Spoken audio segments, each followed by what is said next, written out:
on va beaucoup plus loin que ça. C'est-à-dire que bon, l'idée des maisons de services publics, je trouve que c'est plutôt une bonne idée, puisque c'est une idée que j'avais suggérée en plus. Donc voilà, je la trouve géniale. Maintenant, voyons l'application et attendons qu'elle s'applique. Parce que vous dites on a fait, non, vous avez dit que vous allez faire.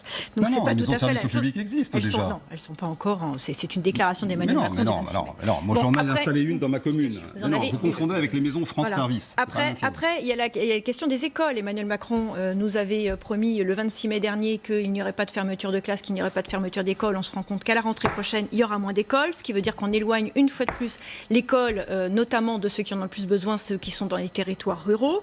On a le problème aussi des élus locaux. 50% des élus locaux ne se représenteront pas aux prochaines élections municipales. C'est principalement des élus de territoires ruraux. Alors je sais qu'on va réformer le statut de l'élu, notamment en révisant son niveau d'indemnité, mais là n'est pas le problème pour eux. Le problème, c'est qu'ils sont obligés de jongler en termes de fiscalité locale, puisqu'avec la baisse de la taxe d'habitation, pour beaucoup, ils se sentent obligés d'augmenter la taxe foncière, ce qui va peser de toute façon sur les territoires locaux.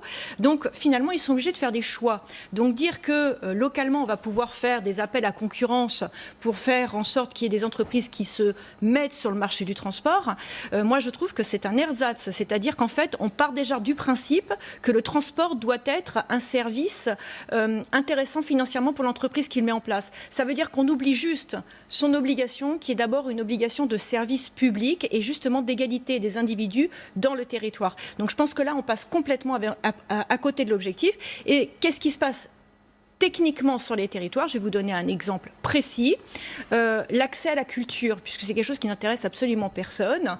Par exemple, dans le Cantal, à Aurillac, je reprends un exemple précis d'un territoire que je connais bien, il y a une bibliothèque qui se situe à Aurillac. Ça veut dire que quelqu'un qui habite à 20 km d'Aurillac, eh bien, le seul moyen d'atteindre cette bibliothèque, c'est de passer par le bibliobus qui vient régulièrement fournir des médiathèques locales. Le bibliobus devient quelque chose d'accessoire, n'est plus une priorité. On va l'arrêter. Eh bien, ça veut dire qu'il y a des enfants, des petites écoles locales qui ne vont plus en profiter parce qu'il faut faire des choix budgétaires.